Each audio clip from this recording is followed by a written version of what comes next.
As a young bow hunter, I made mistakes, and mistakes is just part of the learning process. As a matter of fact, when it comes to the hunting world, I don't like to even utilize the word mistake because mistake has that negative connotation. Instead, it's really a positive thing.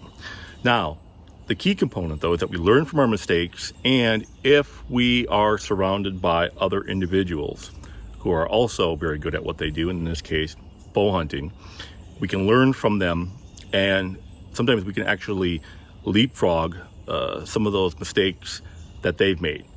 And today, what I want to do is I want to share with you 3 mistakes, or essentially issues that I had that I learned from as a young bow hunter and that I do differently now.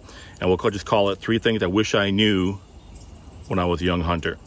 All right, let's go over that right now.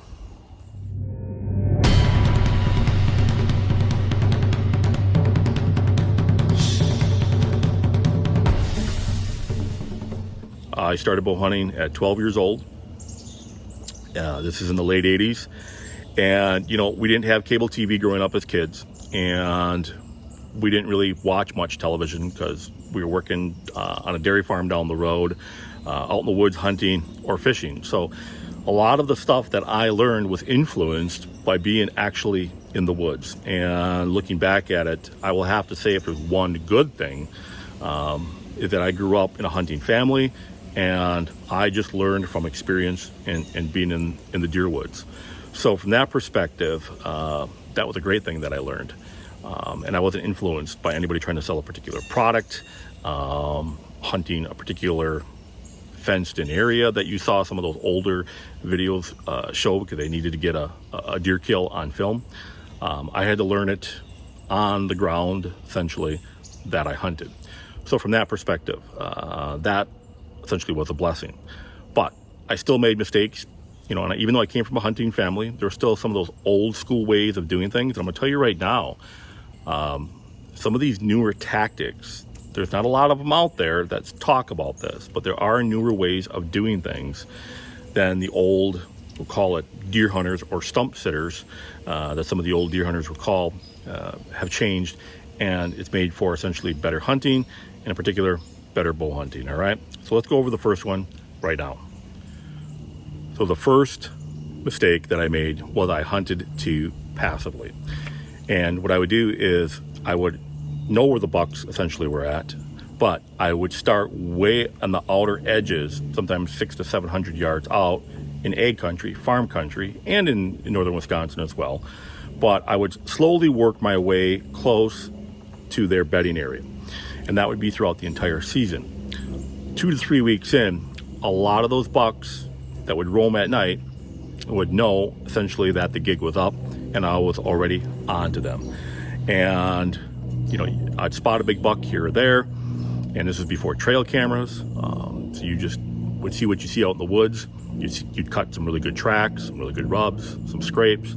But as my season would progress, it seemed like it would be getting less and less as far as the quality goes of what I would see. And then eventually during the rut, you'd get maybe a buck from a different property that would come over, and I would get that particular buck. And very seldom did I get the buck that called the property that I was hunting home. And after a while, that started to click, and maybe I wasn't the fastest learner, but I knew something had to change. I knew I had to change the way that I was hunting. So I made this particular change, and once I made this particular change, the tide turned and I started killing more mature bucks. So this is what I did differently. I would hold off, I would wait till the wind, the temperature, everything was right, and then I would make my push, and I would try to get as close as I possibly could to wherever I felt that buck was bedded or essentially coming from. So I hunted less, but better quality hunts. And when I started to make that change, that's when I started to kill more mature bucks. So for me, telling my younger self is hunt less, but hunt much more quality hunts. Just don't go out there to hunt just because you're looking for something to do in the afternoon. Go out there with a specific purpose, which I know we all do when we go out and hunt, but really go in with the idea that you're going to make it happen tonight, or in some cases, the morning. So be more aggressive in quality, not quantity. The next component is having patience and making sure that you wait things out. And it's a myriad of things. Some things that you may not even be aware of. So let's run over a few of these examples on how patience or the lack thereof has bit me in the past. Grunt call. I've killed several nice bucks with a grunt call. But when I was younger, as soon as I would see a buck somewhere in a particular area, even walking somewhat towards me, I'd bust out that grunt call. I hunt public land and knock-on-door permission properties. A lot of these properties have a lot of hunting pressure around them, especially public land. And these bucks knew or know, in some cases, what grunt calls can lead to. So what I started to learn to do over time is that the grunt call becomes a last resort component, or essentially having patience with it. I personally will not utilize a grunt call unless that buck has totally decided that he's going to go a different direction and he's not within bow range. It's basically a last ditch effort to bring him in. I don't blind call. I've seen way too many cases of just calling where the bucks I've seen in front of me take off. So blind calling, I think, could be more harmful than good, because you can't even see what is happening, the reaction to your calling, and push them away. So from a patient's perspective, grunt calls, it becomes a last resort effort. The other thing, when I was younger, hunting all the time, every chance you could get. You always had that old adage from the old timers, you can't shoot a buck in the cabin. There's truth to that, but you can definitely scare a buck away from your particular area, your hunting property, whatever it might be, and push them onto the neighbor's property. And I learned that the hard way. I'm very aware of overpressuring a particular hunting location, and I've learned to have more patience and picking and choosing my hunts much more carefully. And a lot of that has to do with dew point, wind, thermals, temperature, so on and so forth. Moon phase, I've studied it, and I don't think it really plays that big of a role, at least not for me. Maybe for some of you folks at home it does. But I take a lot of these different components and trail camera pics and then past knowledge of a property, put it all together, and that's what helps determine when I go in and try to go after a particular buck. Speaking of bucks, some of you know that I've been after a buck called Old Toad.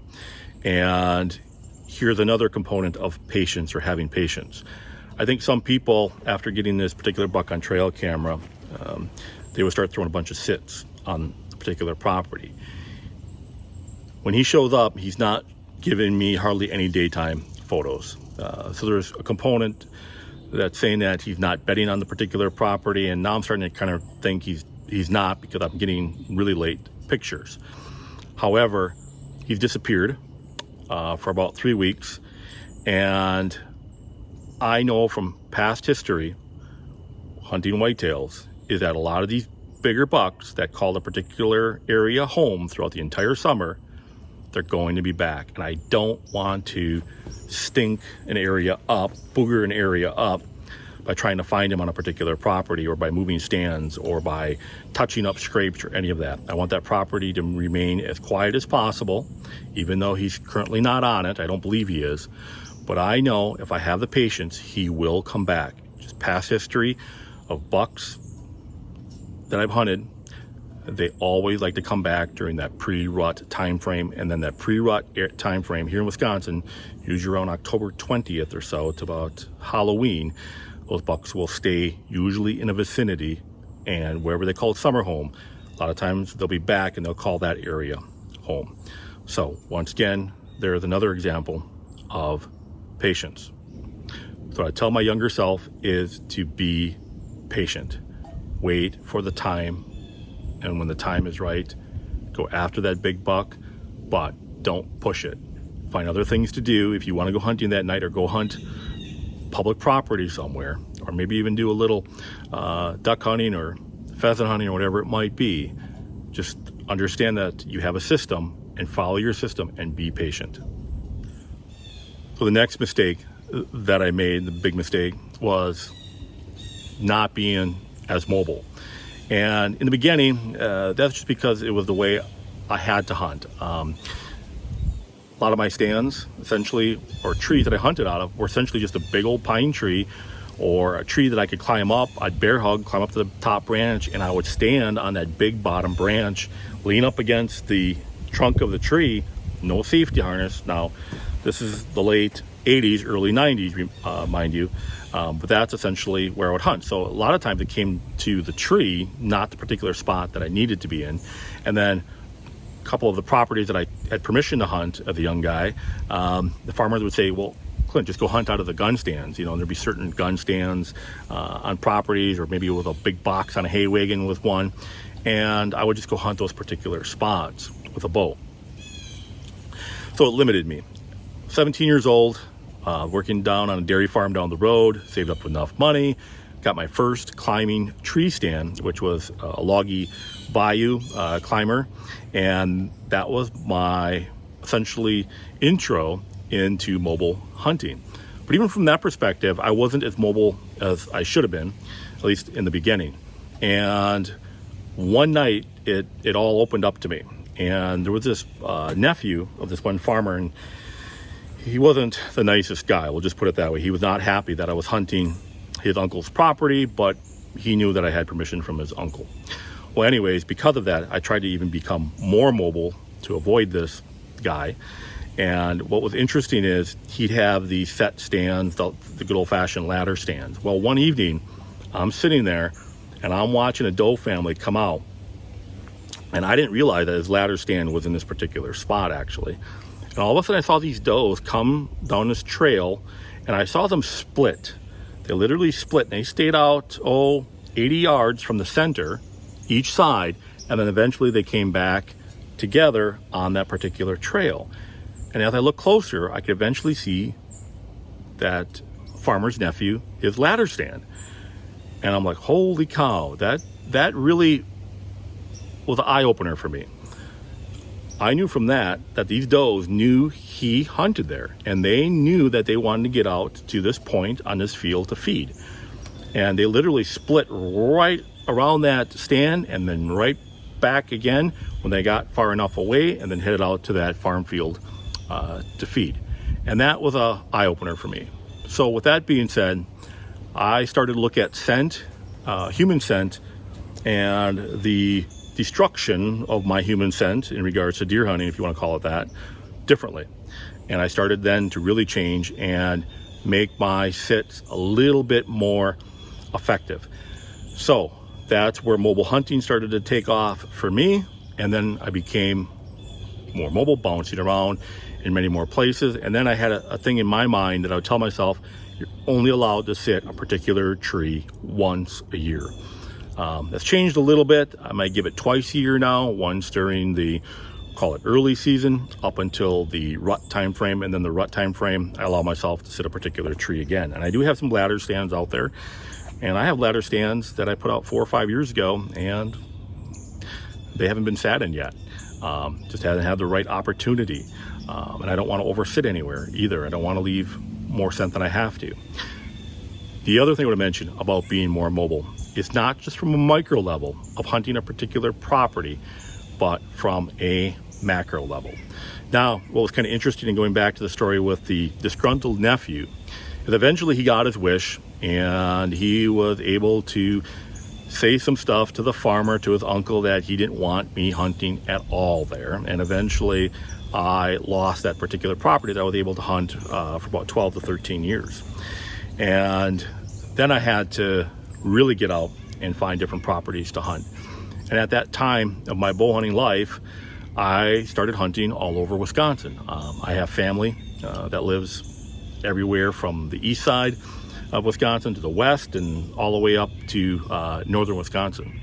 So I started staying with family members, and I would hunt a particular public property, or maybe there would be a little private piece that a family member knew that I was able to hunt. And that really opened up the door for me. And it was mobile hunting on a macro level. Now, it did make it tougher because I had to learn new types of terrain, new types of ways of doing things. I had to learn the community of hunters. How do hunters hunt this particular property? And which is interesting. depending upon where you are in the state of Wisconsin, certain people hunt different properties differently. And that's for another video. But that I found to be very unique. But once I really started hunting from a macro level and bouncing all over the state of Wisconsin, that really opened a lot more opportunities to me as a bow hunter. The other thing I would tell myself when I was younger is don't be afraid to hunt all over. Don't be pigeonholed to a particular property, whether it's a leased property, knock-on-door permission property, or even public land property. Motels are cheap, and sleeping in the back of your truck is cheaper, which I have done. And don't be afraid to take a little adventure somewhere within your state and hunt different pieces of property. It really makes you a better bow hunter because you have to learn new property, a new system, and you can get on some bucks that just have not been hunted or been pursued or had the pressure. And that's what really makes it fun and makes it effective. You're going to make mistakes. The key component, though, is that you're going to learn from those mistakes and to learn as fast as possible if you can. Don't be afraid to find a mentor out there, somebody that you look up to.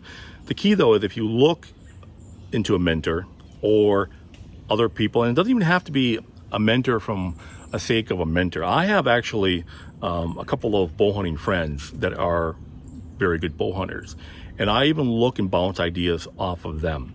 And they're younger than me. Some of them are younger than me. So it doesn't always have to be that person that's older, but just find somebody else that's also a good bow hunter and pick their brain, get tips and so on and so forth. And that's just going to help you speed up that learning process and get over some of those mistakes that you might make as a bow hunter. The key, though, is learn from them, move on, and don't make that same mistake again. Folks, I hope you enjoyed this video. If you don't mind, please hit the like and subscribe button. That's telling me that you like these videos and you want me to make more of these videos. Until next time, Clint from Oak and Iron Outdoors.